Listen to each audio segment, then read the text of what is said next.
Dalam mata kuliah ini, dalam mata kuliah TAPL, itu kita akan berdiskusi untuk membahas bagaimana cara menentukan, bagaimana cara menganalisis kandungan padatan yang ada di dalam air.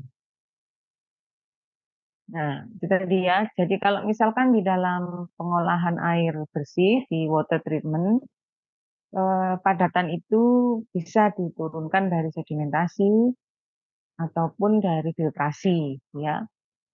Nah, sedangkan kalau di wastewater treatment, padatan itu ya tentu saja padatan itu terkandung di dalam wastewater treatment. Biasanya kalau di wastewater treatment domestik itu yang paling besar adalah total suspended solid. Nah, kalau dalam proses diagram alir pengolahan air limbah yang lengkap, biasanya partikel-partikel padatan itu sebetulnya terdiri dari berbagai ukuran partikel gitu ya. Nah, partikel yang bisa disaring atau bisa diendapkan di awal itu biasanya nanti akan dipisahkan melalui screen ataupun ya melalui screen ini ya. Jadi eh, partikel-partikel yang ada di dalam air limbah itu yang bisa diendapkan secara gravitasi dia akan diturunkan melalui atau dikurangi melalui screen maupun grid chamber. Grid chamber itu biasanya digunakan untuk menurunkan eh, pasir, tanah, gitu ya, kandungan pasir, kandungan tanah yang ada di dalam air limbah. Kemudian ada eh, apa ini primary clarifier. Primary clarifier itu adalah unit pemisah antara padatan dengan cairan. Biasanya di primary clarifier ini eh, padatan-padatan yang dia bisa mengendap dengan sendirinya itu biasanya dipisahkan di situ ya. Nah, mungkin saja setelah pemisahan di primary clarifier itu masih ada koloid, masih ada yang partikel-partikel yang lebih kecil yang mungkin tidak, yang masih lolos ya, yang mungkin masih lolos. Nah, sehingga dengan proses biologis, kalau di apa umumnya mungkin kita menggunakan proses biologis ya, kalau untuk secondary treatment. Nah, baru kemudian nanti akan dipisahkan pada secondary clarifier. Nah, sehingga di tahapan-tahapan inilah biasanya kita menguji TSS, ini total suspended solid yang dikandung oleh air air kita ya, air limbah kita. Nah, itulah makanya di dalam mata kuliah TAPL ini padatan atau kandungan padatan itu menjadi penting karena kandungan padatan atau apa ini kandungan padatan di dalam air itu merupakan salah satu parameter utama yang menjadi perhatian yang harus kita lakukan gitu ya, baik di water treatment maupun di wastewater treatment. Nah, kalau kita perhatikan sebetulnya padatan pada air itu banyak sekali macamnya gitu ya. Artinya kita bisa breakdown padatan di dalam air, kandungan padatan di dalam air itu menjadi beberapa kategori. Ya. Kita lihat di sini. Ada yang disebut dengan total solid, ada yang disebut dengan suspended solid, ada yang disebut dengan dissolved solid, gitu ya. Nah, masing-masing suspended maupun dissolved itu mempunyai volatil dan mempunyai fix, ya.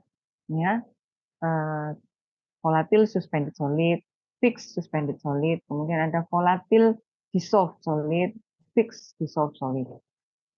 Nah, jadi kalau kita gambarkan dalam diagram alir, misalkan kita mengambil sampel, misalnya kita mengambil sampel air ya, apakah itu air baku ataukah itu air limbah.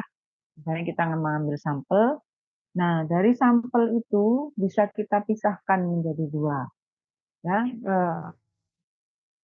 apa ini airnya itu nanti eh, apa kita nyatakan kandungan padatan yang ada di dalam air itu kita nyatakan dengan total solid. Tapi kandungan apa yang ada di dalam lumpurnya ya. Jadi misalkan kita mengambil sampel air sungai gitu ya. Nah, air sungai ini kita diamkan begitu saja. Kita diamkan. Nah, nanti pasti ada yang mengendap ya, masih ada yang mengendap. Nah, kemudian ada eh, apa ini airnya sendiri. Kita sudah pisahkan antara air dengan lumpurnya. Nah, lumpurnya nanti bisa kita analisis dengan menggunakan Invokun. Apa, bisa kita lihat berapa setel solidnya. Sedangkan airnya itu kita analisis sebagai total solid. Jadi kalau misalkan dari air sampel langsung dianalisis, itu dinyatakan sebagai total solid. Nah, tapi kalau dari sampel kita, itu kita lakukan filter, kita pisahkan dulu menggunakan filter. Nah, filter ini nanti menggunakan vakum filter, di mana di dalam vakum filter itu nanti ada kertas saring, gitu ya. Nah, ada kertas saring, di mana nanti akan ada pemisahan gitu ya. Ada yang tertinggal di dalam kertas saringnya dan ada yang lolos.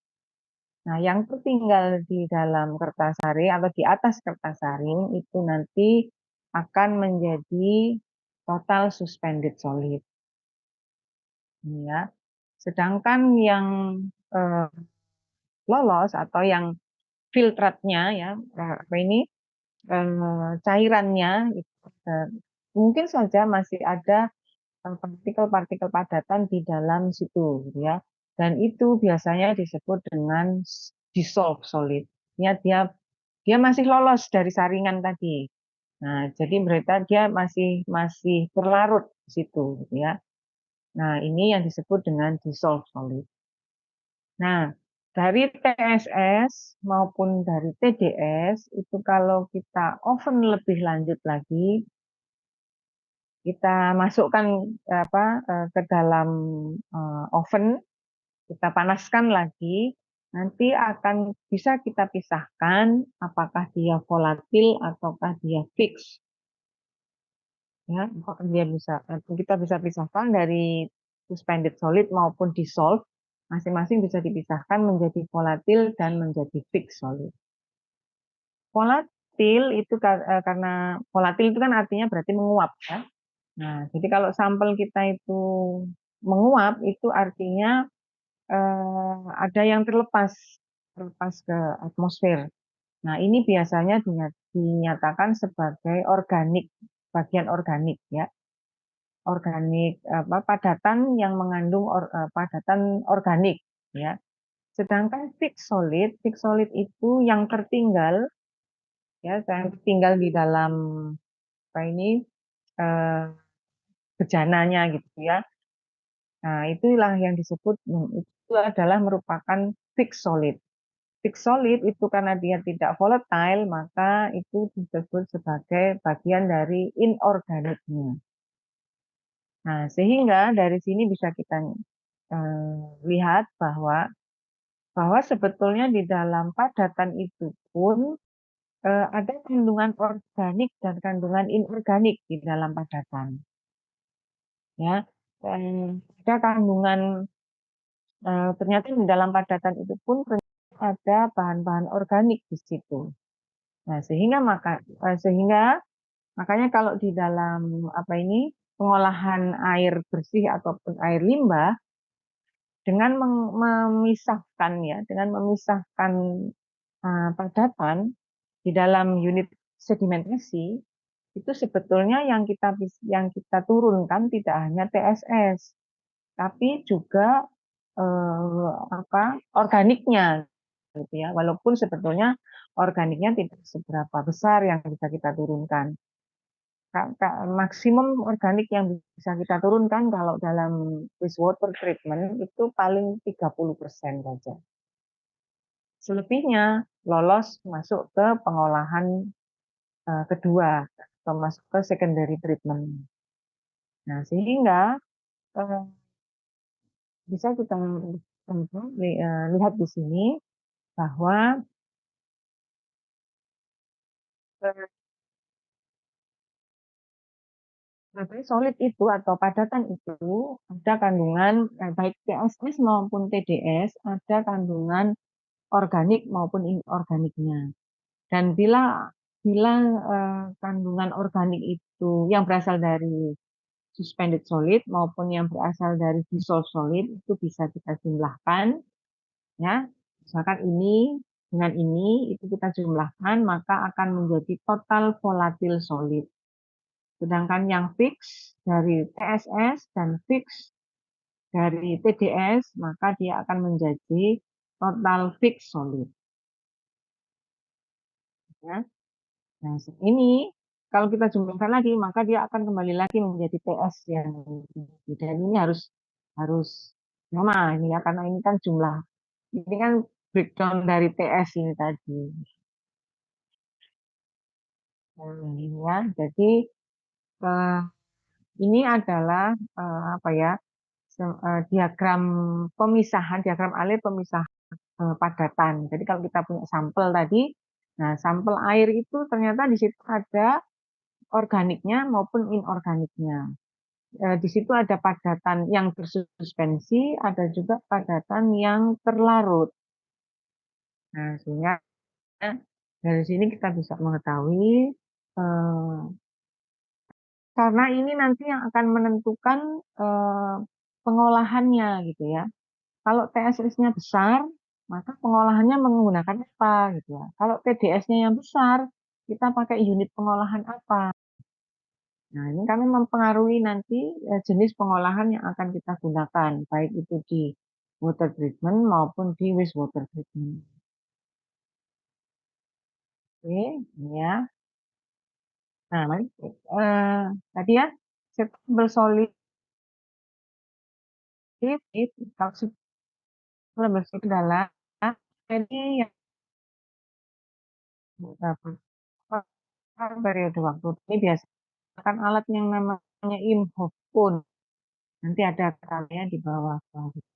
Jadi ada alat yang kun kun ya, kayak corong begini.